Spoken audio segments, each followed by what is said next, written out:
Your Excellency, my dear friend, President Essebsi, Honorable Parliamentary Secretary, Honorable Members of Parliament, Honorable Deputy Speaker, Excellencies, distinguished guests, dear friends. It is truly my pleasure to welcome you all to Verdala Palace. The topic of today's conference is especially close to my heart, and it provides an excellent opportunity for us to learn from one another. Today we can share our reflections and our concerns about the critical issue of gender equality and the empowerment of women. Let me begin by commending the Mediterranean Academy of Diplomatic Studies at the University of Malta, the Embassy of the Republic of Tunisia, and members of my office for co-facilitating this event. In particular, I would like to thank Professor Stephen Kallea for his inspiring leadership of MEDEC and the tremendous contribution he has made to educate, empower, and support countless young diplomats from all over the Euro-Mediterranean region. Let me also thank my dear friend and colleague, President Essebsi, who will also be sharing his thoughts with us about this important subject matter. I will begin my remarks by quoting the words of Ms. Abderrahim, the first ever female mayor of Tunis. She said, and I quote, "People are finally giving their trust to women. We must take the opportunity to change sexist mentalities, to challenge obstacles, and to break taboos. That's why I want to give a huge role to women. I think women are writing their own story, not the one someone else has dictated to them." These eloquent and inspiring words reflect, in my opinion, the key to today's conference. This conference is also providing us with the opportunity to celebrate the participation of women. When we celebrate the participation of women, we are fundamentally celebrating our democratic values. We must protect the safe and respectful spaces provided by our democracies in which to share our stories, to explore our narratives, and to learn from one another. In the light of the rapid changes that are taking place in today's world, we must be brave to implement our vision for the future of Mediterranean women and their empowerment. We are living at a time when we must respond to the complex phenomena that are facing our families and communities within our region. Unfortunately, these phenomena include conflicts, precarity, environmental degradation, and increasing flows of migrants seeking hope and safety. However, we must also acknowledge the new opportunities for economic, social, and political change in the Mediterranean. I have had first-hand experiences of the specific challenges that women face in the Mediterranean on my many visits to countries within our region. I have also been aware of the great resilience and courage which Mediterranean women and girls show each and every day to improve their lives and to safeguard the lives of their families.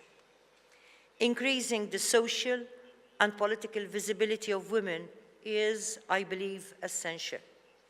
Therefore, let us celebrate the fact that 7 years after the revolution in Tunisia in 2011, and 4 years after the adoption of a new constitution, women already make up 47% of the local council positions in Tunisia, following the May 2018 elections.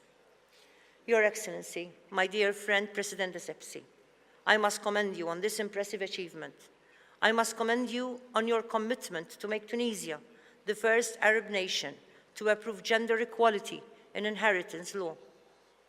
I am so proud of our Mediterranean sister country to bring about a silent revolution to secure an effective democracy by putting gender equality on the top of the national agenda. Dear friend, President Essebsi, I must acknowledge your courage for being a stalwart of equality by also setting up the Individual Freedoms and Equality Committee and assigned it to propose reforms for the Tunisian legislative system with the purpose of increasing freedoms in the state. It is admirable of the Tunisians to adopt a constitution whereby the rights and duties of Tunisian men and women are equal, and that the state is committed to defend women's rights and works on supporting and developing them. Furthermore, undoubtedly, there has been the political will to support such endeavors in Tunisia.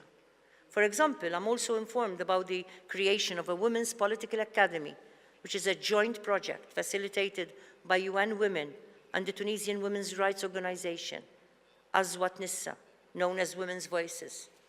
I'm also informed that this academy has trained women candidates by providing skills that include gender studies, governance, and media relations.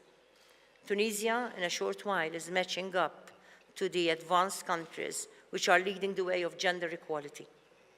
I augur that the forthcoming parliamentary elections, which will be held in Tunisia later this year, will result in further successes for gender equality.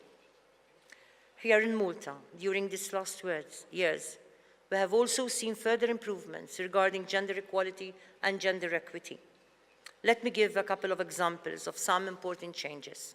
For example, there was a significant increase in female participation throughout the Maltese workforce. This is thanks. Is it okay? This is thanks. Okay. This is thanks to the political will and practical strategies, which include the introduction of free childcare centers for all women who work, together with an in-work benefit for women who are returning to full-time employment. As a result, female participation in the Maltese workforce has increased by 16% in a short while. Another example is the fact that we have reached gender parity in the judiciary. Moreover, female university students have outnumbered their male counterparts. Subsequently, this results in more female professionals in all sectors.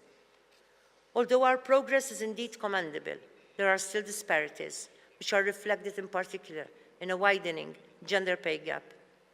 Although Maltese women have enjoyed equal pay for decades, however, this phenomenon has caught up with us too, as this is a situation which is present throughout the Euro-Mediterranean region.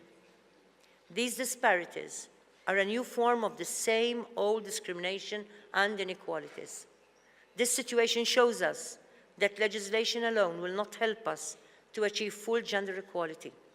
There has to also be the political will to put in place the necessary policies to reach our democratic aspirations.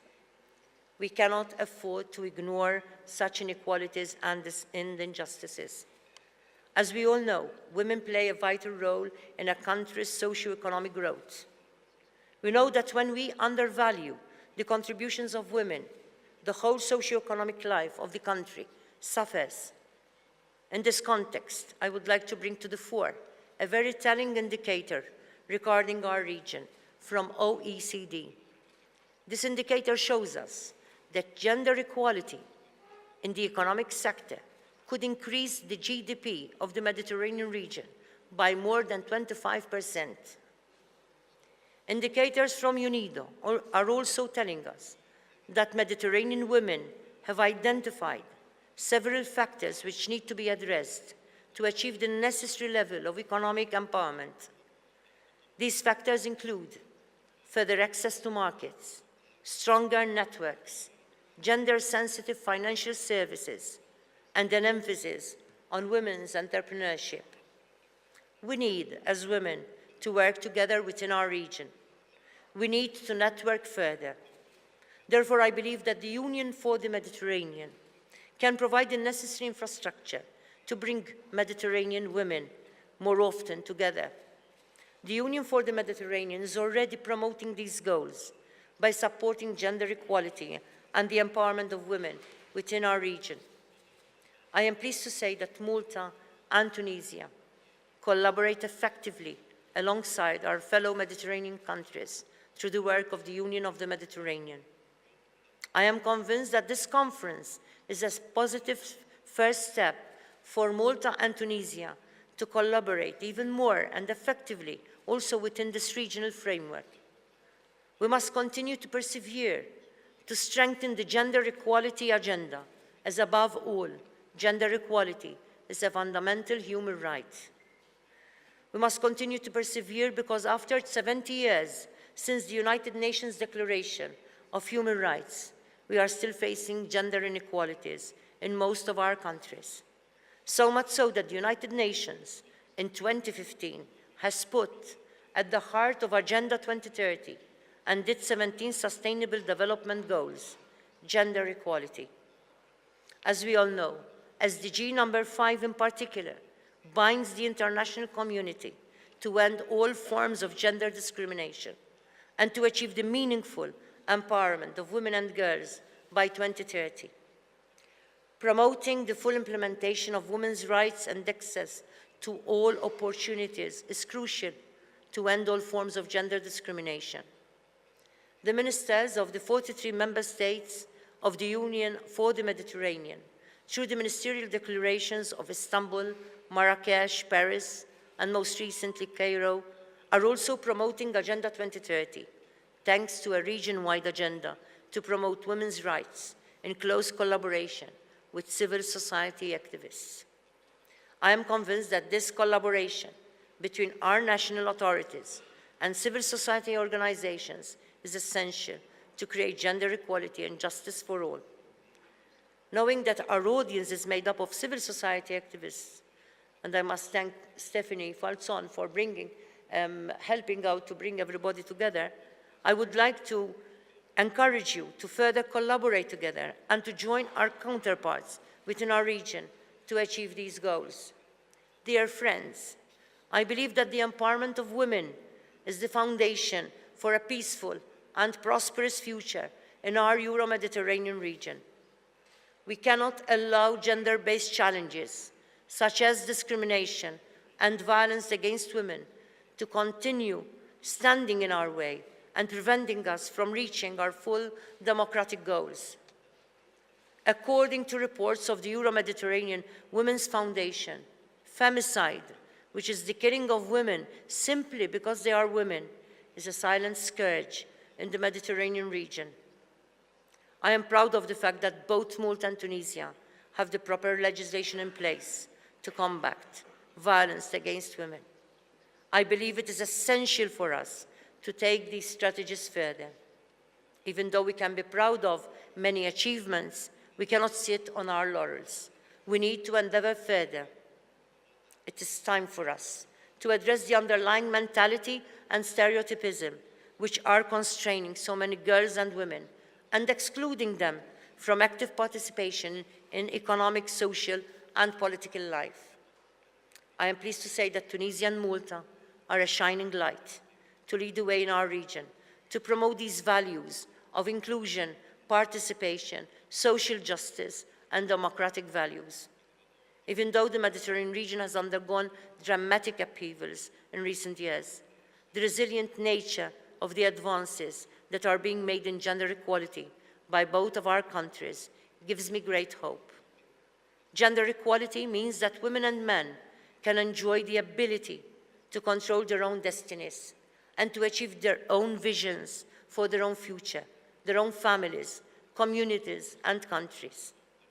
Gender equality is the necessary way forward towards effective democracy and the respect that deserves to be given to the full dignity of all genders.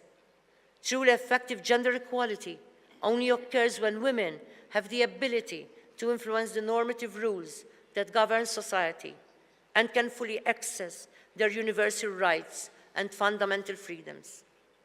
I am confident that this conference will further contribute to foster dialogue between Malta and Tunisia to promote these values of gender equality and effective democracy. Let me therefore encourage all of us to continue finding ways of uniting the women of the Mediterranean, to share their narratives and their experiences, and to lead the way forward for a flourishing democratic region where human dignity is at the top of all of our aspirations. Thank you.